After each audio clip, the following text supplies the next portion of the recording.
Súper. Bueno, ahora sí, darles la bienvenida a todas y todas a este espacio. Mi nombre es Fabricio, cofundador de Mente Peregrina, que es una corporación sin fines de lucro dedicada principalmente a la difusión de las prácticas contemplativas, tanto desde la raíz budista como del yoga y el Vedanta. Junto con Ricardo venimos desde ya el año pasado generando este tipo de espacios. Lamentablemente él no pudo acompañarnos hoy día por otros compromisos, pero eh, como digo, ya hace un tiempo que venimos realizando este tipo de actividades, particularmente estos diálogos peregrinos, los iniciamos el año pasado. Más de alguno y alguna de acá se habrá conectado, lo he visto en diálogos pasados, donde una de las ideas de nosotros es poder invitar a distintas personas, investigadores, terapeutas, que trabajan de alguna u otra forma en temáticas relacionadas con las prácticas contemplativas, pero no exclusivamente de las prácticas. También hemos abierto espacios como este, por ejemplo, para conversar de un tema que tiene que ver con el mundo de los sueños. Y como digo, esa es un poquito la idea, el objetivo que buscamos con este tipo de espacios, ¿ya? Hoy día nos acompaña Carlos Mura.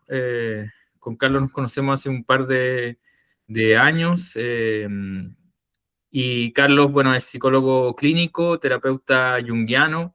Bueno, él tendrá también la oportunidad de contarle un poco más, pero para mí es súper grato poder contar con su presencia telemática el día de hoy, porque hace mucho tiempo que venimos conversando muchas cosas, y una de ellas tiene que ver con lo que vamos a tratar hoy día en torno a los sueños. Y antes de comenzar el diálogo, solamente pasar un anuncio que tiene directa relación con lo que vamos a conversar hoy día, y nos convoca tanto a Carlos como a mí, que tiene que ver con que en un par de semanitas más, ahí les vamos a estar dando más detalles. Vamos a comenzar una formación en sueños. Ahí Carlos yo creo que también puede detallar más lo que estamos generando. La idea es que pueda ser una convocatoria para todos quienes estén interesados o interesadas en este particular mundo onírico. Y por supuesto, en el caso de Carlos, desde la visión junguiana, que como digo, hoy día vamos a explorar. Así que muchas gracias, insisto, nuevamente a todas y todos por sumarse, y por supuesto también a Carlos por estar el día de hoy acá compartiendo con Mente Peregrina y con todos quienes se han sumado. Así que, Carlos, primero darte la palabra para que te puedas presentar, para que la gente te pueda conocer, y ahí ya nos entramos en terreno derecho. Bueno, gracias Fabro, gracias a todos por conectarse. Mi nombre es Carlos Mura, soy psicólogo clínico. Este mes cumplí 20 años de oficio, de ejercicio profesional haciendo clínica, 20 años acompañando personas, así que me tiene bien contento eso, que tengamos 20 más acompañando personas y procesos. Y aparte hago un montón de otras cosas, no solo de psicología vive este ser. Y lo que nos convoca hoy día son los sueños desde la perspectiva junguiana. Como decía el Fabro, eh, vamos a estar charlando y conversando un poco de qué va esto, cuál es la propuesta general que nos hacía Jung. Eh, Nos vamos a meter a grandes rasgos en qué pasa con los sueños. Por ahí en algún momento vamos a dar la palabra también, para que ustedes nos puedan ir contando, preguntando, y podemos ir discutiendo. Y claro, efectivamente llevamos un par de años ya. Yo creo que no nos conocemos hace un par de años, nos conocemos hace un par de años ya. Con el Fabro hemos hecho hartas cosas. Y hace por lo menos 2 años que venimos preparando una formación en trabajo con sueños. ¿Ya? Queremos entrenar personas para que puedan acompañar procesos con material onírico. Y de una forma bien rigurosa, eh, bien hecha, por eso no hemos demorado tanto. Hay harta bibliografía entre medio, hay harta lectura, hay harto análisis, hay harto diario de sueño entre medio. Entonces va a estar interesante y entretenido eso. Eh, Nada, pues, ¿cómo partimos, Fabio? Carlos, Usted dice. sí, Carlos, bueno, eh, uno de los motivos por los cuales hoy día quisimos abordar esta temática tiene que ver también con que puede sonar una obviedad, pero todos soñamos y todas soñamos, ¿cierto? Es algo que acompaña a la humanidad, o sea, acompaña el diario vivir, la cotidianidad de todos y todas nosotros, pero también ha acompañado al ser humano desde miles de años. Y es un mundo bastante misterioso, por decirlo así, ¿cierto? Bastante difícil de pronto de agarrar, por decirlo así, porque hay muchas formas también de interpretar este mundo que toma vida, por decirlo así, cuando cerramos los ojos y dormimos, ¿cierto? Y en ese sentido, Carlos, como para quizás como abrir la discusión eh, y este diálogo, eh, quería ir a preguntas muy concretas, pero que ojalá puedan ser abordadas desde cómo lo ve la psicología analítica de Jung, eh, que tiene que ver con algo, como digo, muy aterrizado, que tiene que ver con qué función cumplen los sueños, ¿cierto? Que quizás pueden haber muchas visiones sobre qué es lo que pasa o por qué nos pasa lo que nos pasa cuando vamos a dormir, pero yo sé que Jung particularmente intenta responder esta pregunta desde una perspectiva bastante particular, así que con esa como pregunta quería abrir el primer espacio en torno al mundo onírico. Dale. Tremenda pregunta. Súper grande pregunta. Y vamos a tratar de ir así como respondiendo. Yo no sé qué experiencia tienen y qué acercamiento tienen las personas que están conectadas, así que vamos a ir. Voy a hacer de cuenta como que nadie está muy al tanto, ¿ya? Eh, Jung fue un psiquiatra y psicólogo, esas distinciones en esos años no se hacían tan bien como ahora, eh, suizo, que desarrolló una propuesta de acercamiento a la psicología que él llamaba psicología profunda. El concepto de psicología junguiana a Jung no le gustó nunca. Él hablaba de psicología profunda. Y en esta psicología profunda, Jung decía o planteaba básicamente que eh, tendríamos un aparato psíquico, un sistema de conciencia, en donde estamos conscientes, ¿cierto? Alertas, vivenciando, experienciando y conectados con esa experiencia, pero habrían también otros elementos que estarían en otra capa, ¿no? El inconsciente. En algún momento se dice que Jung y Freud, ¿no es cierto?, estaban muy emparentados, se dice que Jung era discípulo de Freud, en realidad ese discipulado está como bien descartado a esta altura. Ellos se vieron un par de ocasiones nomás, toda su relación era por cartas, en donde se hacían comentarios, y básicamente era eso. Y en el fondo, la vez que estuvieron más tiempo juntos, se pelearon y no se volvieron a hablar. Fue un viaje a Estados Unidos y un viaje en barco y se pelearon y no se hablaron más.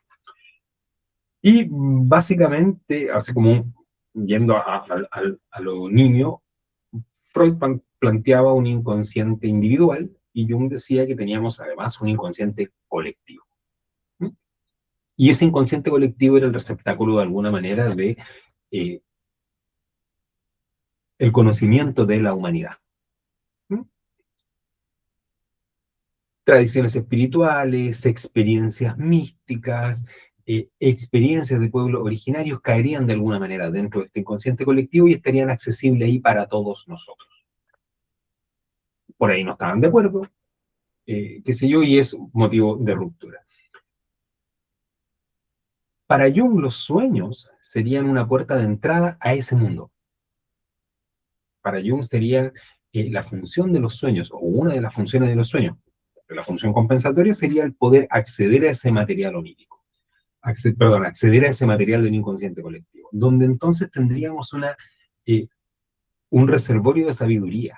Hay mucha información, hay mucho conocimiento, hay mucha guía en esa capa del inconsciente, y la forma de accederlo sería a través de los sueños, eventualmente visiones, por ahí en algunos casos delirios o estados de psicosis, pero necesariamente tendríamos que traducir ese material, porque se nos presenta de manera simbólica, un, al ser una información tan grande, tan potente, tan poderosa, se presenta en símbolos. Y eso es lo que aparece en los sueños. Por eso cuando uno eh, relata un sueño, cuenta un sueño, siempre dice, como son los sueños, sin patas ni cabeza, y pasó esto, y después estaba en este otro lado, y me teletransporté, son cosas que no podrían ocurrir en nuestro plano, en este plano de conciencia. No ocurren en esto que nosotros, por consenso, llamamos realidad, pero que sí ocurren en el espacio onírico. Toda esa información, entonces, toda esa posibilidad está ahí disponible para nosotros en términos de autodescubrimiento, de autoconocimiento, y esa sería una de las funciones de los sueños. Nos permiten acceder a material que de otra manera no tendríamos consciente. Y ahí aparece un concepto junguiano que por ahí más rato vamos a volver a nombrar, que es el de sombra. Todo el mundo habla de la sombra.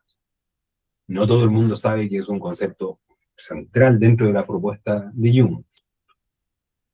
Y habitualmente la gente habla de la sombra como si fuera algo malo, el lado oscuro. El otro día conversando con una colega me decía cuando en la universidad nos hablaban de sombra, la profesora nos nombraba a Darth Vader. Nos hablaba del lado oscuro. Chuta, decía, está como bien distante en realidad de lo que en realidad es la sombra, porque la sombra es todo aquello que no tendría luz. Entonces en la sombra no está lo malo de cada uno de nosotros, está aquello que está reprimido. Entonces hay también potencialidades, hay posibilidades, hay crecimientos, desarrollos posibles, y a través de los sueños podríamos acceder a ello. No sé si responde por ahí Sí, la pregunta. sí, totalmente. Y respecto a esa función de acceder a este material inconsciente, y a propósito que tocaste también el tema específico de la sombra, porque como dices tú, hay mucha, como, no sé si confusión o interpretaciones distintas respecto a qué se refiere esta sombra. Y como dices tú, vendría a ser, por lo que entiendo yo, el espacio que no ha sido iluminado finalmente, ¿cierto? Como aquello que falta Sí, claro. por iluminar. Y claro, culturalmente la sombra lo asociamos a la oscuridad y por tanto también hacemos inmediatamente el paralelo de la oscuridad como decías tú, como lo malo, pero tú más bien dices que es de alguna otra forma lo que está reprimido, ¿cierto? Eh, ahí, Claro, reprimido, que no es necesariamente malo.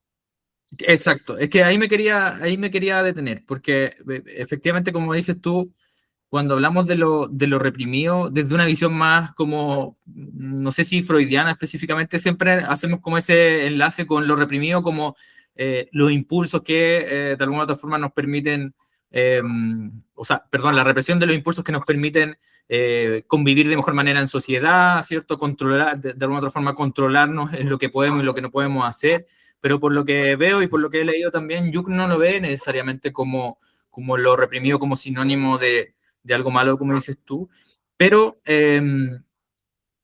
ya, finalmente cuando hablamos de que esto se simboliza o se expresa en símbolos, yo creo que ahí inmediatamente tocamos un tema delicado que tiene que ver con cómo y quién traduce esos símbolos, ¿cierto? Y desde dónde finalmente los traducimos, porque en general podríamos decir que ese material inconsciente al cual accedemos mediante los sueños no va a ser, creo yo, interpretado de la misma forma por alguien formado en una cultura occidental, judeo-cristiana, que quien, por ejemplo, podría estar escuchando el mismo sueño de una persona, pero desde una perspectiva oriental, por poner el ejemplo. ¿Cómo se va finalmente trabajando, cómo se va puliendo ese, que finalmente creo yo que es lo relevante de cómo traduzco ese símbolo en material que a la persona también le, entre comillas, sirva, ¿cierto? Para trabajar con la sombra, con lo reprimido, etcétera. Paréntesis, ruido de perro, viene entrando mi señora, caos perruno. Sí, pues efectivamente, bueno, cerrando con lo de la sombra, es lo que está en el fondo del patio, por así decirlo. O sea, como este patio grande, simbólicamente hablando, este patio grande en la casa donde no le llega el foco. Y ahí puede haber, desde, qué sé yo, un monstruo que habita allá al fondo, hasta una bicicleta que perfectamente podría reparar y usar. Como metáfora. Y claro, ¿quién traduce? ¿Quién se hace cargo de esta explicación? Y ahí es donde entramos con complicaciones, porque como hay muchas maneras, enfoques y propuestas, hay muchas formas de traducción. ¿Ya? Desde la perspectiva junguiana, yo creo que es inevitable relevar el concepto de sombra, porque también está la sombra de que traduce. Si en este caso yo trabajara con ustedes en la interpretación de un sueño, tendría que de alguna manera tener visto qué es mío y qué no es mío. ¿Qué estoy proyectando yo ahí en esa interpretación? Eh, ¿Cuánto le estoy poniendo de mi propia cosecha? Y ahí viene esto del hacerse cargo. Entonces, claro, yo por ahí me he encontrado, yo empecé con mi primer acercamiento con Jung, fue con este libro que tengo acá, que es El hombre y sus símbolos, en una edición paupérrima que es de Caral, que es del año 84, y por ahí lo tengo hace unos veintitantos años, este libro. Estaba todavía estudiando en la universidad, no había egresado cuando llegó a mis manos, y por ahí me empezó ya el tema bien profundo, ya de meterme en el tema junguiano. Y a lo largo del camino me he encontrado con distintas propuestas de trabajo con sueños, no solo desde la psicología, también desde fuera de la psicología, y algunas que de verdad son bien poco rigurosas, si lo ponemos de alguna manera. Entonces, quiero contar una pequeña anécdota de cuando era estudiante, eh, que no es con la interpretación junguiana. Estábamos en una clase con una profesora en la universidad que ella nos decía que era psicoanalista en formación, ella se estaba haciendo la formación profunda en psicoanálisis, y en algún momento aparece el tema de los sueños desde la perspectiva de Freud, y una compañera ilusamente cuenta un fragmento de un sueño y la profesora le da una explicación así como, pero eso es muy evidente. Tienes un problema con tu padre que no está superado, estás enamorada de tu padre. Como todo, así como, ya, y algo bastante frecuente desde la perspectiva freudiana, y que prácticamente todos lo tendríamos. Y el sueño era bien específico, al punto que todavía me acuerdo algo del relato, que era algo así como un camino sinuoso, era una especie de plaza, había un camino sinuoso, y en una banca había un tipo que tocaba el violín. Eso era el sueño, básicamente. Entonces la profesora interpretó este camino sinuoso y el movimiento del violín como elementos fálicos. Y ahí estaba este tema de la represión que se dio hacia el padre.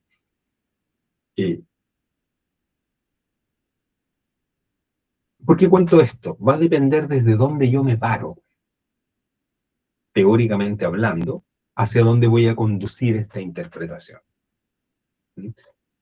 Años después me encontré con alguien que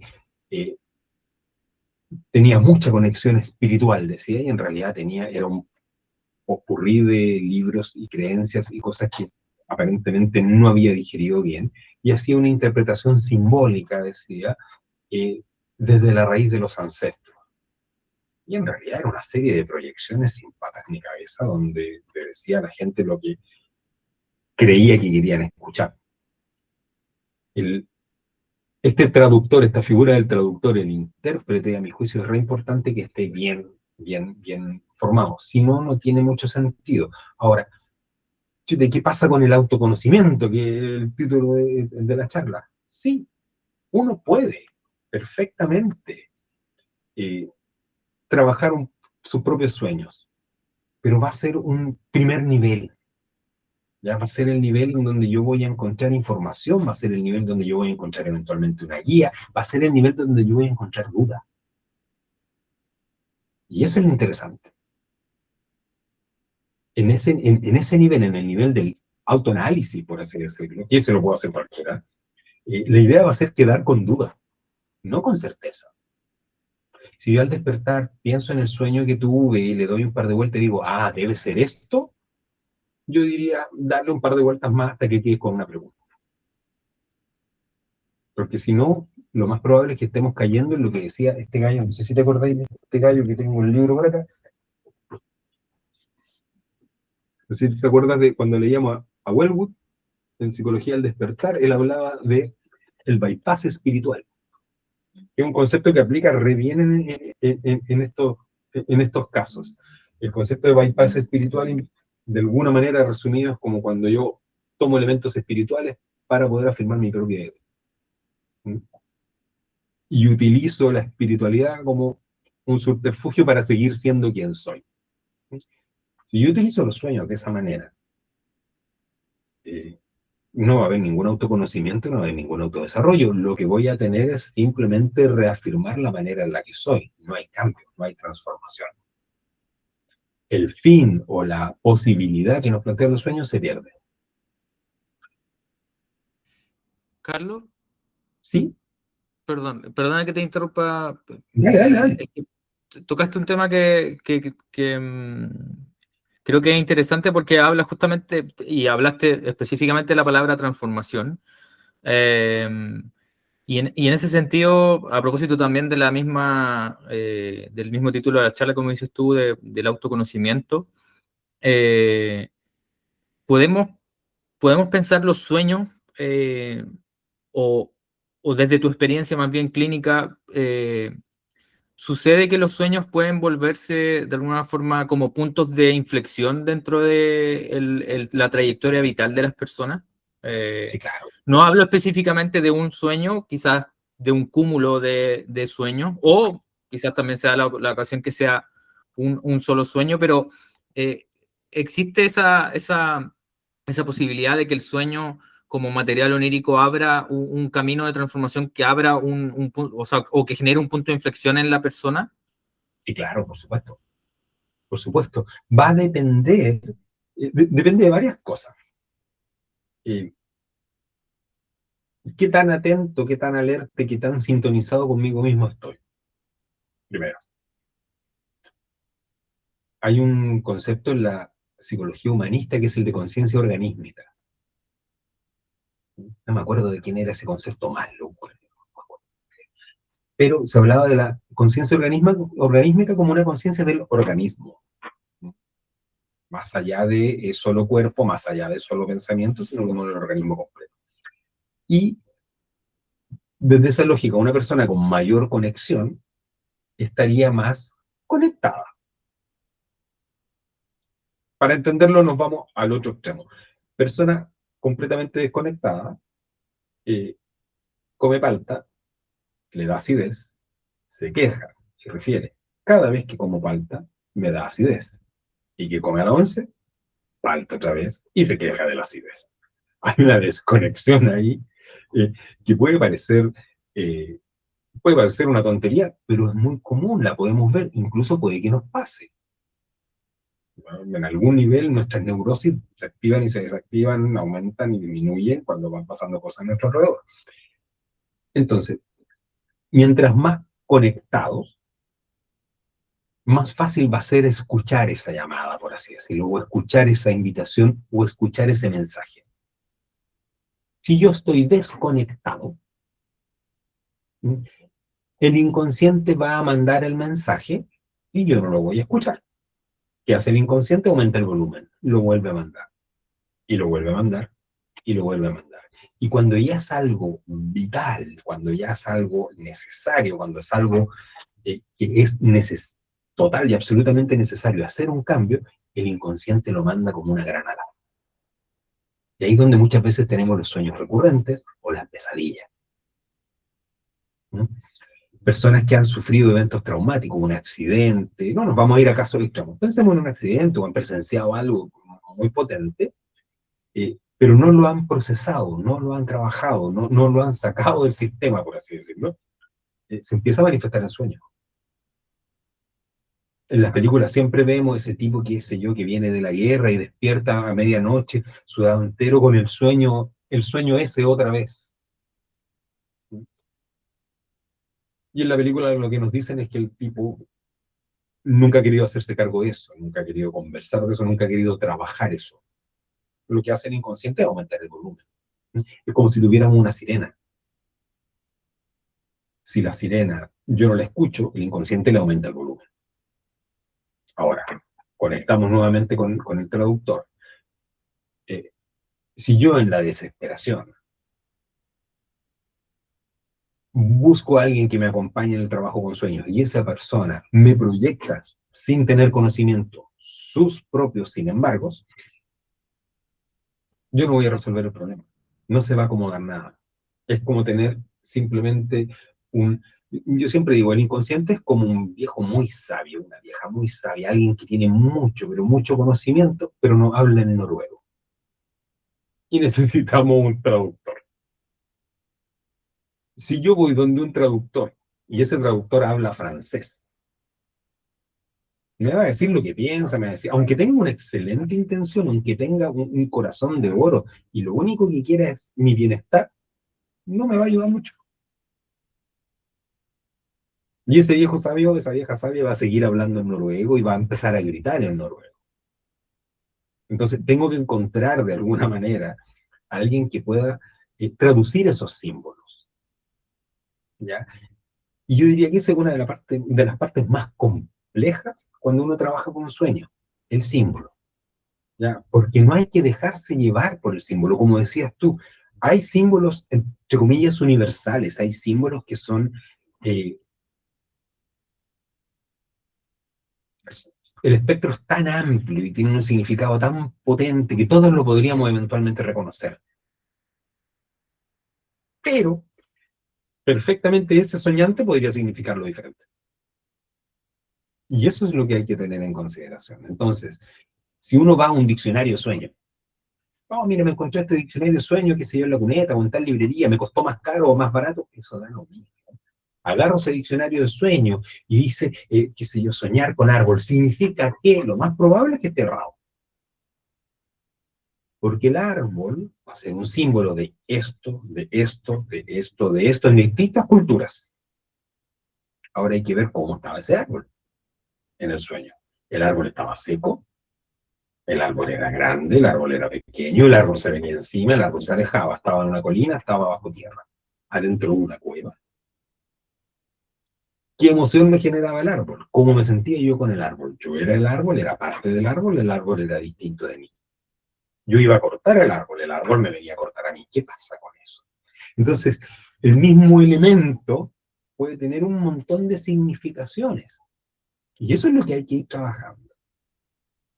Por lo mismo, desde la perspectiva junguiana, no se trabaja con un sueño, se trabaja con un grupo de sueños, porque se van buscando patrones, se van buscando elementos que de alguna manera me permitan entender, como decías tú, este cúmulo. Si me Es que quedo con en uno, eso me quería detener porque, y bueno, lo hemos conversado en otra oportunidad, pero es muy propio también de nuestra cultura como de lo instantáneo, de lo rápido, de buscar la explicación rápida y ante eso un diccionario digital o físico eh, ayuda bastante como a resolver esa urgencia que tenemos de pronto por interpretar, ¿cierto? Eh, por saber por qué me está pasando esto, por qué estoy soñando tal cosa, pero como dices tú, y tiene que ver también, creo yo, con la naturaleza del símbolo en general. que opera de una manera distinta, ¿cierto? No busca, no está allí para arrojarnos una respuesta tan rápida que podamos encontrar en un diccionario, porque también asumimos que probablemente de manera errónea, como dices tú también, que ese símbolo va a significar lo mismo de manera como transcultural, ¿cierto? Cualquier persona, o que va a dar lo mismo que una persona en China sueñe con un árbol a que una persona en Chile sueñe con un árbol. Ya ahí hay una diferencia y va a haber una diferencia aún más específica cuando vayamos al individuo en concreto, que por supuesto, por su proceso vital, por donde, en qué se encuentra en la actualidad, ese árbol dentro del mismo país, dentro de la misma cultura, comunidad, etcétera, también va a arrojar diferencias. Y ahí me quería detener porque a propósito de lo que mencionas tú como de la necesidad también de ese sueño en particular o ese material que surge en una noche, poder entenderlo en un contexto más amplio donde se suma a otros sueños. Y ahí quería ir a algo súper concreto. Eh, de qué forma, se me ocurre una mientras lo hablo, que tiene que ver con un diario, ¿cierto? Que es quizás el Ujú. mecanismo más básico, pero probablemente hay otras, pero de qué forma podemos ir como recopilando ese material para que en algún momento sirva a ese intérprete, sirva a ese traductor. El diario. El diario es la manera, es la forma. Ahora, las características del diario, eso es lo interesante, porque, Perdón, a querido eso quería diario, ir, como ¿Mm? a algo súper concreto de, casi que en el formato tips, así como de qué forma Claro, escribirlo, qué rescatar, qué dejar de lado, si podemos como andar en eso. el 90% de las veces que alguien me dice, mira, yo traigo mis sueños escritos, parte con algo así como, querido diario, hoy desperté muy agitado porque soñé con, entonces yo creo que debe ser porque la película que estaba viendo ayer y me entrega así como eh, una vez una persona después de la explicación me dijo, esto es como bailar cueca sobre la escena de un crimen. O sea, que es un tremendo desparpajo. La idea del diario es eh, escribir el fenómeno tal como se recuerda, entendiendo el fenómeno como el sueño. ¿Sí? La estructura, y esto es un adelante del módulo 1 de la formación. ¿Cuál es la estructura general de un sueño? Estaba en, con y sucedía, y eso es como el básico. ¿No? Estaba en mi oficina, en la casa, ¿cierto? Con un grupo de personas conectados, qué sé yo, y estábamos haciendo una conversación en relación a, y de pronto pasa tal o cual cosa. Esa es la descripción que necesitaríamos. Si a eso le agregamos atmósfera, si a eso le agregamos emoción, tenemos ya un súper buen registro. ¿Sí? ¿Qué es lo que tendría que dejar de lado? Las interpretaciones. Pero no las voy a dejar de lado del todo.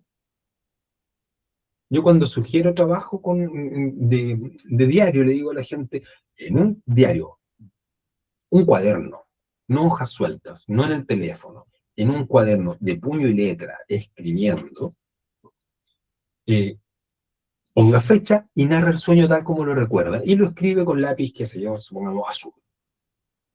¿No? Narra todo el sueño con estos elementos que yo le sugiero y después, si tiene alguna interpretación, alguna idea o quiere agregar algo extra, lo pone con un lápiz rojo. Rojo, verde, negro. En el fondo es algo aparte. Mientras más información tenga en el registro respecto del sueño, mejor voy a poder verlo al momento del trabajo. Lo interesante es que los sueños de repente son re cortos. Entonces, no sé, me ha pasado que llega gente a terapia y me trae, que sé yo, 30 sueños. Y yo pregunto, dale, ¿y hay alguno que te llame más la atención? Sí, que son 2 líneas. Y trabajamos con eso y nos sale una sesión completa preciosa a partir de 2 líneas. ¿Ya? Lo demás se desecha, no para nada. Es material de trabajo, lo que pasa es que no lo estamos usando en ese momento. ¿Ya? Cosas que, entonces, yo sugiero que eviten la interpretación a medida que narro, ¿ya? El, la justificación a medida que narra. No, esto debe ser por. Hay un concepto freudiano que es el de retazo diurno. Entonces, estaba viendo una película de guerra y por eso soñé que estaba en guerra. Pero ahí el tema y la pregunta es, ¿por qué el inconsciente elige ese símbolo y no otro si durante el día tuviste un montón de otras experiencias, un montón de otros pensamientos, un montón de otras cosas? ¿Qué pasa en ese símbolo? Incluso podríamos ir más allá. ¿Por qué a la hora de hacer zapping te quedaste en esa película de guerra antes de dormir? ¿Por qué en eso y no en otra cosa? ¿Por qué no dibujo animado? Algo pasa ahí. ¿Mm? El registro entonces va a ser importante y la rigurosidad del registro. ¿Ya? Si yo registro de mala gana, como si fuera una tarea que no quiero hacer, no va a haber mucha información ahí rescatable. Si registro en la noche, porque en la mañana no alcanzo y soy un tipo muy ocupado, lo hago a la noche, por ahí tampoco voy a tener mucha información, porque el sueño va a estar manoseado en mi mente durante todo el día. Todo el día le voy a dar vueltas, si es que, o simplemente en la noche ya no me voy a acordar, no me voy a acordar de los detalles, me perdí de información, me perdí de este mensaje. Entonces, como que este, eh, este viejo sabio, esta vieja sabia que decía yo que no habla en noruego, nos dijeron un mensaje bien largo y después yo al traductor le digo, no, algo decía que había que ir a comprar pan, pero no cacho qué más, porque no me acuerdo. La idea es, ojalá, registrar al despertar. Ahora, ahí hay varias posibilidades. ¿No? Cuando hacíamos una formación con los compañeritos, veíamos formas que tenía cada uno y íbamos compartiendo maneras que tenía cada uno, y habían algunos de los chicos que dejaban grabadoras de esa, a la antigua, con esos cassettes chiquititos, de apretar, junto al velador. Entonces despertaba, que se iba a medianoche o en la mañana, y bla, bla, bla, bla, bla, hablaba del sueño. Como que se daba el punteo para registrar luego. En algún momento yo intenté poner una libreta pequeña, y garabatear ahí. Pero por ahí me quedaba despierto, por ahí como que no lograba seguir durmiendo bien. Otros me decían, tomo notas de voz con el teléfono, pero hay que encenderlo, hay que desbloquearlo, encontrarlo. Ahí se complica. ¿Cómo lo resolví en su momento mientras estudiaba? Eh, Dejé un plumón en el baño. Esta es bastante vergonzosa, no se rían de mí. Pero dejé un plumón de pizarra en el baño. Entonces, si despertaba a medianoche para ir al baño, sin abrir mucho los ojos, garabateaba en la baldosa, en el azulejo blanco, y garabateaba un poco. Y volvía a dormir y me volvía a dormir. En la mañana, al despertar, otro sueño, iba y garabateaba de nuevo. Me duchaba, qué sé yo, me vestía, me iba al trabajo, y después de vuelta, al llegar en la tarde-noche, me sentaba con mi diario de sueños en el borde de la tina, con un cuaderno, a descifrar los garabatos que tenía ahí. Y la verdad que el hecho de hacer el movimiento, aunque fuera un garabato, es como que permite que esté más accesible. Y la verdad es que saqué toda la formación de sueño con un en el baño. Me fue re útil. Compartí en su momento la técnica con los chiquillos, la formación. Se rieron un montón. Pero más de alguno la adoptó, y a más de alguno le fue útil. Lo importante es que uno encuentre la suya. El tema es registrar. Mientras mejor es el registro, mejor. ¿Mm? Esto de, no, si yo me acuerdo, no funciona. Es como describir una fotografía. No, si yo me acuerdo súper bien, tengo una buena memoria. No, porque vaya a tener 30, vaya a tener 40, vaya a tener 60. Después hay que ver patrones, si es que encontramos patrones. Hay que ver regularidades, hay que ver elementos causales. O sea, la memoria no va a ser suficiente, mejor tenerlo en papel. Oye, Carlos, ¿Mm? por la propia como naturaleza, cómo se explica Jung el inconsciente que agrega este adjetivo de colectivo, es decir, que tiene una característica bien particular que uno puede encontrar también similitudes con otras culturas, como han entendido esta idea de que hay algo dentro de nosotros que, por así decirlo, no nos pertenece 100%, sino más bien nos habla de una herencia cultural que compartida. viene, que claro que nos engloba y que explica, o sea, que tiene un porcentaje de explicar nuestra individualidad, pero también a su vez esa herencia con la que cargamos, ¿cierto? Como que está allí siempre latente.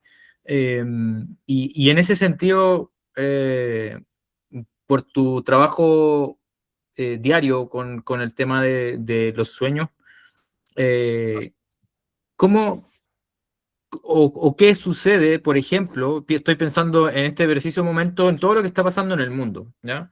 Eh, por supuesto, un aumento significativo de los conflictos, o al menos los vemos mucho más que antes, pero al parecer efectivamente hay muchos más que antes.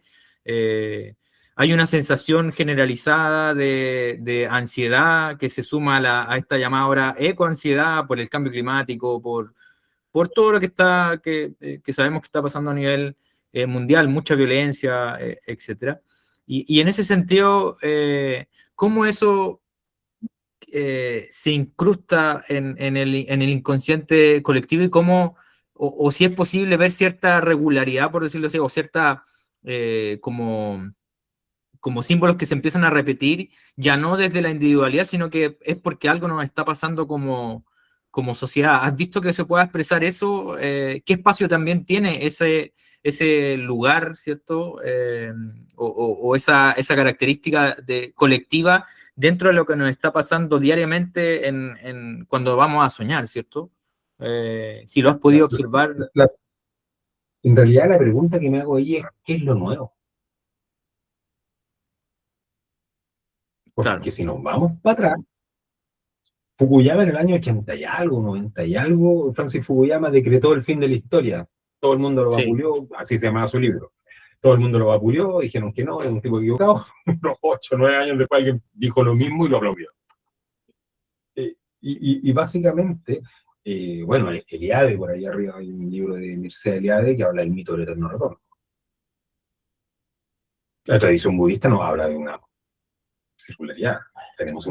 Hay un ciclaje, por así decirlo. ¿No? Entonces, aquí lo que nos podríamos preguntar es qué es lo nuevo. Si cambio climático hemos tenido, no digo que no exista, no digo que no sea un problema, pero hemos tenido guardaderas glaciales, han caído meteoritos, hemos tenido un montón de complicaciones. En guerra hemos tenido históricamente, o sea, aparentemente y paradójicamente, capaz que este sea uno de los periodos de mayor calma en ese sentido, llevando el macro al micro. O sea, si nos vamos para atrás, ¿en qué momento no hemos estado en guerra? Hace 100 años tuvimos, ¿cuántos? 2 guerras mundiales. Entonces, la pregunta ahí podría ser, una, ¿qué es lo diferente? Y desde esa lógica, tendríamos lo diferente a lo mejor es el acceso a la información, la exposición, sí, la exposición. Y lo diferente también ahí es la elección. Desde el budismo en algún momento decíamos que no es lo que me pasa, es mi elección. ¿Cierto? Trabajamos desde una lógica de la responsabilización. Entonces, constantemente veo mucho trastorno de ansiedad en la consulta. Y yo lo primero que pregunto a esa persona que está ansiosa, que tiene crisis de pánico, que no puede estar feliz, en calma, que respira agitado, que siente que en cualquier momento algo malo le va a pasar a ella o a un miembro de su familia, que ve en la televisión y me dice las noticias. Y yo me pregunto, ¿para qué? Para estar informada. ¿De qué? ¿De aquello que le hace mal? Y aparte de las noticias que ve, no veo la comedia. Acá en el norte le dicen comedia, pero en realidad es un drama. Y en la teleserie, si tú agarras cualquier teleserie, siempre hay alguien que le quitan la empresa, lo quieren matar, o sea, la trama es bien oscura. Claro que le alimenta ese sentimiento. Entonces, ¿a qué voy con esto? Por ahí tenemos una mayor exposición. Podemos limitar la exposición, podemos efectivamente, esto lo discutí con un psiquiatra hace un tiempo atrás, podemos efectivamente tomar la opción de la anacoreta y irnos al cerro. Y nadie nos podría decir que está mal. Lo que pasa es que va a haber una consecuencia. Y perfectamente cualquiera de nosotros en la sala podría decir, me aburrí de todo esto y me voy a un cerro. Y está lleno de gente que lo hace. Lo que pasa es que hay una consecuencia a nivel social, a nivel familiar, y hay que hacerse cargo de esa consecuencia. Eso es uno. ¿Mm? Pero mientras más macro veamos el problema, peor vamos a estar. Porque ahí viene el otro tema. Para poder generar un macro cambio, hay que partir por el cambio. Entonces, si yo me detengo en este caso en filosofar, pensar, gritar a los cuatro vientos que las cosas están mal, pero no hago nada por cambiar las cosas, mejor no grito. Hace un tiempo atrás me llegó una persona a la consulta que estaba tremendamente preocupada por el caos mundial. Pero lo único que hacía era literalmente mirar la tele como el cabrita. Entonces, o sea, en realidad es una preocupación genuina. Estamos hablando de un morbo. ¿Qué le decían los sueños? Todos los sueños le apuntaban hacia un viraje, le apuntaban hacia un cambio de camino. O sea, me decía en la sesión, soñé que habían dos caminos y el de allá era tremendamente oscuro y este era mucho más luminoso y yo elegí el oscuro. Y lo pasaba horrible. Y en el día a día, no, en el día a día yo elijo bien. Y las elecciones en el día eran de verdad catastróficas en lo cotidiano. Ahora, si enlazamos con el inconsciente colectivo, si el inconsciente colectivo, ojo, eh, no es un pulsar, ¿cierto? Que nos vaya a llevar a todos hacia un gran movimiento, no, es un reserva. Es como una gran biblioteca que está ahí disponible. ¿Mm? Entonces, Oye, Carlos, sí, sí. oh no, perdón, termina la idea nomás, pero no interrumpes. Esto es como una gran biblioteca con un montón de libros y un montón de conocimiento disponible. Es como si cada uno de nosotros, a lo largo de la historia, los seres humanos hubiéramos escrito un libro y hubiéramos dejado una sabiduría ahí. Y todos tenemos la tarjeta para entrar a esa biblioteca. Todos somos miembros. Pero aquí es donde nos podemos preguntar cuántos efectivamente estamos inscritos en una biblioteca y los que estamos inscritos, cuántos vamos. Y se nos hace el embudo. Los que somos de mi generación alcanzamos a ir a la biblioteca. Y teníamos que ir y buscar en las tarjetas, porque no había computador, y esa tarjeta te daba un código y uno lo tenía que anotar y se lo llevaba al bibliotecario, porque la biblioteca no era abierta, era un bibliotecario que se demoraba la vida, a veces había que ir días después, y a veces iba días después y te decían, lamentablemente el libro no está, se perdió. Pero si vas a esta otra biblioteca y repetir el proceso. O sea, en nuestra era de la inmediatez, por ahí esto nos complica. A la hora de trabajar con sueños y a la hora del trabajo propio. ¿Mm? Hay que Oye, investigar, hay que buscar, ahí está el trabajo, ahí está la magia, te cuento.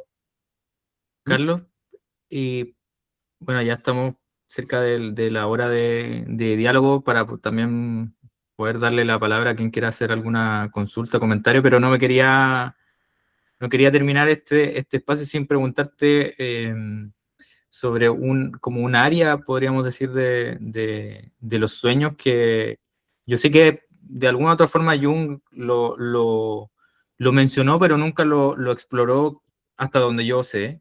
Y que ¿Mm? quizás más de alguno y alguna de acá también pueda toparse con aquello que tiene que ver con dos cosas. Uno, lo premonitorio de algunos sueños y esa sensación ¿Mm? muy interna que tenemos muchos y muchas, y probablemente más de algunos acá también le ha sucedido, como esta idea típica de esto, estoy casi seguro de haberlo soñado, muchas veces no hay cómo comprobarlo. Eso es una parte. ¿Cuál es el espacio que ocupa en Jung? Eso que es tan como interno, y tan difícil de explicar muchas veces. Y el otro, que también he visto que está muy en boga porque han aumentado también los estudios respecto a ello, que tiene que ver con los sueños lúcidos. Y no sé si han llegado a tu consulta personas con con ese tipo de sueño en particular. Y acá quiero hacer solo un puente con el budismo en particular y específicamente con el tibetano, porque ahí para quienes les interese también quizás esa explicación o esa forma de ver los sueños, hay un libro que se llama El Yoga de los Sueños, que aparte es toda una práctica también dentro del Parte de los budismo sellos de tibetano. Guanaropa.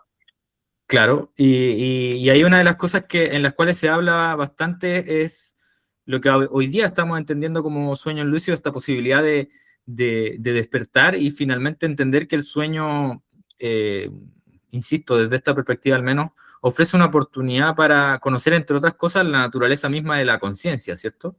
Y de cómo vivimos atrapados en nuestro estado de vigilia creyendo eh, que absolutamente todo lo que está afuera es real, pero nos sucede paradójicamente que cuando estamos soñando también creemos que aquello que nos está pasando es completamente real, ¿cierto? Entonces, quería solamente, antes de darle el pase a quien quiera abrir el micrófono, si nos puedes contar brevemente si hay algo que dijo Jung sobre eso, si es algo a lo cual ponerle atención o no. Ya. Los sueños premonitorios sí son uno de los tipos de sueños. ¿Verdad? Es posible tenerlos, pero no sé si así como, oh, voy a tener un sueño premonitorio. ¿Mm? Y por ahí la racionalización del tema perfectamente podría ser que el inconsciente va captando señales y te avisa que algo va a suceder. Entonces, supongamos que se lleve una revisión de pareja, voy viendo las banderas rojas, ¿ya? Pero no las tomo en consideración, y de pronto tengo un sueño premonitorio que me anuncia, ¿cierto? El rompimiento de esta relación, y digo, ay, esto lo soñé. Pero es que en el fondo tenía yo un montón de banderas rojas previas que no había querido mirar, ¿ya? Esa es la racionalización. Jung sí nos decía que habían sueños premonitorios que incluso podían tener años previos, ya se soñaban con situaciones previas y que incluso uno podía, si le prestaba adecuada atención, llegar a poder tomar decisiones al respecto. Pero primero para eso hay que estar en contacto y conexión con los sueños. No vamos a tener, y esto lo digo yo, no vamos a tener un sueño premonitorio hoy día. Después de un montón de rato de estar en conexión con el inconsciente, después de un montón de rato de ir echando luz en la sombra, después de un montón de rato de trabajo individual, de crecimiento, por ahí capaz que en algún momento, si es necesario, me aparezca algo premonitorio, o incluso ni siquiera premonitorio, en uno de los casos sería algún sueño que me dijera, podría darle una vuelta más a esto. Capaz que no me vaya por el camino de la derecha y le dé un par de vueltas y yo por el camino de acá. ¿Ya? Si bien es cierto, sí habló Jung de sueños premonitorios, no era algo que teníamos a cada rato cada uno de nosotros, que es como habitualmente uno lo quiere ver, que es un pensamiento bien, va a sonar horrible esto, pero un pensamiento bien adolescente. Preadolescencia, adolescencia, todos queremos controlar la mente, mover cosas con la mente, controlar los sueños y hacer hartas cosas de ese tipo. Y ahí viene el tema de los sueños lúcidos. ¿Cómo entendemos un sueño lúcido? Para saber si estamos hablando de lo mismo. ¿Qué sería ese sueño lúcido de la pregunta? ¿Me estás preguntando? Sí, sí, sí. Sí, o sea, la posibilidad de tomar conciencia en el sueño de que estás soñando y por tanto ser consciente de ello. Por lo que Claro. entiendo y por, por lo que he leído, eso abre dos posibilidades. Una es, o en algunos casos se da que no solamente tomas conciencia, sino también te permite modificar el sueño, que es Y bastante te detengo interesante. ahí. ¿Y Sí. para qué? ¿Para qué? Porque, ojo, si asumimos que el sueño es una ventana al inconsciente y el inconsciente es un viejo, una vieja con mucha sabiduría, y yo voy y le quito el micrófono, en el fondo es como hacer callar al chamán de la tribu. Es decirle, es desautorizar al más sabio de todos. O sea, desde esta perspectiva, Es un ejercicio egótico. Tomo control de aquel espacio donde voy a poder recibir una retroalimentación que me va a permitir crecer, tomo control de ese espacio y elijo irme por otro lado, elijo anular toda la simbólica. Desde esta perspectiva no va a tener sentido. Desde otras perspectivas, claro que tiene mucho sentido. ¿Mm? La misma pregunta le hicieron a Santi, uno de mis profes, el profe director del postítulo en Psicología Jungiana, y el Santi decía, no, aquí no va. Sueño lúcido no va. No va por eso. Porque en el fondo es como que eh, lo que está en sombra queda en sombra. Es como yo que soy mi versión, no, yo que soy mi peor versión, mi no mejor versión, tomo control de la situación. Es como un alumno de primer año dando la cátedra al doctor en filosofía, y el alumno de primer año le va a enseñar. ¿Sí? Entonces, por ahí, no anda tan bien, que es diferente a la lógica del yoga del sueño. Porque lo que muchas veces, y por ahí me tocó cuando dirigí el Centro de Meditación Budista acá en La Serena en esos años, harta gente me preguntaba por el yoga de los sueños. Y en realidad lo que querían era justamente eso, un sueño lúcido. El yoga de los sueños es una práctica avanzadísima, aparte de los 6 yogas de Naropa, en donde prácticamente prolongo el día, por así decirlo, en la práctica espiritual a las horas de sueño. Es como decir, elijo no descansar para seguir trabajando en el trabajo contemplativo. Pero es una práctica avanzadísima, o sea, si alguien me dice acá en Chile, en Latinoamérica, prácticamente fuera del Tíbet, que lo hace, yo diría, oh, bonito, como decía aquí en Polaco, mi maestro, ¿para qué? Se necesita, para ese tipo de prácticas, se necesita una instrucción, se necesita una transmisión, se necesita un lama que te lo enseñe, y después varias vidas de perfeccionamiento.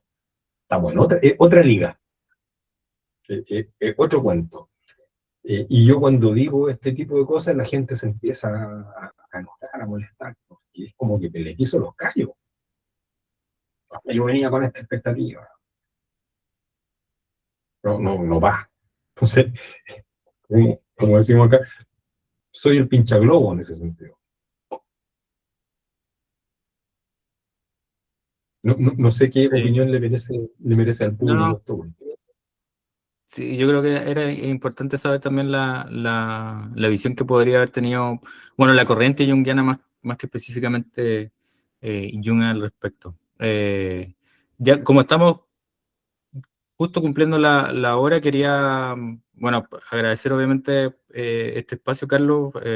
Yo creo que da para seguir conversando mucho rato más, así que probablemente ahí hagamos otro diálogo si es Otra vuelta. que te tinca, otra Sí. vuelta y abrir el micrófono o si alguien quiere escribir por chat alguna pregunta, algún comentario, dejamos estos últimos minutos para aquello. No sé si alguien por ahí se anima. Pablo, abre el Sí, micrófono. yo tengo una Vale. pregunta. Dale. Profe, ¿qué pasa en la visión junguiana con la gente como que no recuerda los sueños? Ah, qué bueno. Qué bueno, Pablo. Gracias por la pregunta, porque se me había olvidado. Es re frecuente. Es tremendamente frecuente. Eh, y no pasa nada malo. No hay ninguna complicación al respecto. Pero es súper frecuente. Hay que sintonizar con los sueños. Imagina que el mundo onírico, los sueños para algunas personas van a ser como una radio de estas antiguas que tenían perillas. Y hay que sintonizar. Cuando eso sucede y estamos trabajando con sueños, yo siempre le digo a la gente, agarre su diario de sueños y escriba. Hoy no recuerdo mis sueños, pero escríbalo. Hoy no recuerdo lo que soñé. ¿Mm? Y generalmente en el tercer día ya empieza a aparecer el contenido. Es como que uno sintoniza. Se supone que mientras más desconectado uno está, mientras la neurosis, mientras más activa está nuestra neurosis, mientras más nos controla, menos vamos a escuchar. Es como que, ¿a qué le presto atención? ¿A la bulla o al contenido? Entonces, cuando voy eligiendo prestarle atención al contenido y bajar la bulla empieza de alguna manera a desaparecer. ¿Mm? De otra forma, lo que tiene que hacer el inconsciente es aumentar el volumen tremendamente, y ahí es donde decíamos caemos en las pesadillas, caemos en los sueños recurrentes, sueños con un contenido más simbólicamente más oscuro, podríamos decir, o más trágico, gore incluso en algunos casos. No, como te digo, Pablo, no pasa nada malo si uno no recuerda los sueños, solo que simplemente no está sintonizado el canal. La forma de sintonizarlo es agarrar el diario y poner el Hoy no recuerdo nada más. Y en general todos nos acordamos de algún cachito. Ese cachito plásmalo. Y es como empezar a tirar un hilo. Y muy rápidamente empieza a aflorar el material después en las noches siguientes. Lo otro, si me olvidé del sueño de hoy día, no pasa nada. El inconsciente va a mandar. Si es importante, lo va a mandar de nuevo. Si es importante, va a echar la carta al correo nuevamente. Eso. ¿Alguna otra pregunta, chicos, chicas? Gracias, profe. Duxan, no sé si pronuncié bien. Sí, hola, hola, Hola. buenas noches. Tengo una pregunta. Hola. Eh, bueno, mi pregunta es, ¿qué relación existe o puede existir con el área específica en la cual se desarrollan los sueños en nuestro cerebro y la posibilidad de quizá aumentar la actividad como de esa área, como cerebral, durante la noche claramente con las actividades que tenemos en el día a día, no sé, quizá con la alimentación, con algún tipo de actividad, no sé, algún tipo de hobby, algún tipo de, no sé, experiencia, vínculos, etcétera? Neuropsicológicamente hablando, no tengo idea. Y nuevamente me surge la pregunta de Upsan. ¿Para qué? Porque, claro, en el cerebro vamos a tener, comillas, lo mismo de siempre, córtex prefrontal, qué sé yo, dorso lateral, medial. El sueño involucra todo, porque va ahí, como decía en algún momento Fabricio, la experiencia onírica tiene una potencia similar, tiene prácticamente la misma potencia que una experiencia vivida. Entonces, las áreas de la corteza cerebral que se van a iluminar, por así decirlo, durante el sueño, completo, ¿ya? Como si tuviera la experiencia en el fondo. Ahora, si eventualmente yo tuviera una alimentación que me permitiera acceder más al mundo onírico, la pregunta es, ¿me hace bien o me hace mal? Hace un tiempo atrás tenía una persona que me decía, cada vez que como fideo, como que tengo sueños súper pencas, ¿ya? Y los fideos los como en la noche, ¿ya? Y coincide con algo, sí, es que al otro día despierto con dolor de guata, o sea, te estáis dando un pesazo de carbohidrato que te hace daño. Y los sueños pencas en el fondo te están diciendo, así sin hacer ningún análisis, viejo, por ahí no anda tan bien. Dale una vuelta. Entonces, eh, de repente, desde nuestra lógica occidental, eh, pensamos que más es mejor. Y no siempre es mejor. Podríamos pensar en calidad versus cantidad. Entonces, tener más sueños, sueños más vívidos, sueños con más claridad, no va a ser necesariamente mejor. El sueño se va a manifestar según lo que el inconsciente considere, por así decirlo, necesario que nosotros veamos. No es como cambiar la tele de una tele de cierta de estas de foto grande a un plasma o un Full HD. No va a cambiar necesariamente así, ¿ya? Va a ir mejor prestarle atención al contenido, va a ir mejor prestarle atención al contenido y de repente esto que me llamó la atención, ¿dónde lo he escuchado? ¿Dónde lo he visto? Ya, Ah, mira, pero es un mito griego. Voy, reviso, agarro libro, ya, es un mito griego que hablaba de esto, ya, y en este otro libro además agrega esto otro. Y este mismo mito tendrá algún paralelo, y ahí me meto a internet y busco y encuentro que el mismo mito o sea, el mito tiene el mismo motivo que en la mitología celta, y al mismo tiempo se da acá en Latinoamérica. Ah, entonces es como más amplio. ¿Y qué simboliza? ¿Qué hay de común entre ellos? Y después me quedo con el qué es lo que me resuena a mí respecto de mi historia. Y a eso iba con esto de la investigación para el autoconocimiento. Cuando el sueño, de alguna manera, me deja con una pregunta, yo tengo una opción. Se abren opciones, se abren posibilidades. Cuando el sueño me deja con una certeza, con una respuesta que cae, claro, se me corta. Eso es lo que puedo aportar. No sé si queda tiempo para una pregunta más. Sí, yo creo que la última pregunta, si es que alguien se anima por ahí,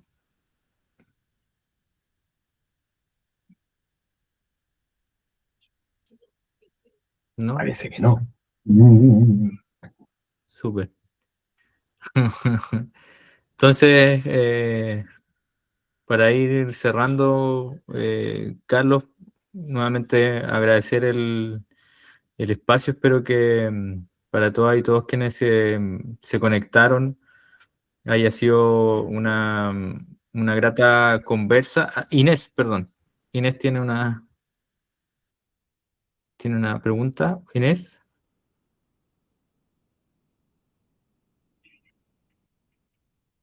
¿no se Falsa escucha? alarma. Ah, no, no. Parece que tiene problemas con el micrófono, Inés. No sé si lo puede escribir por el chat.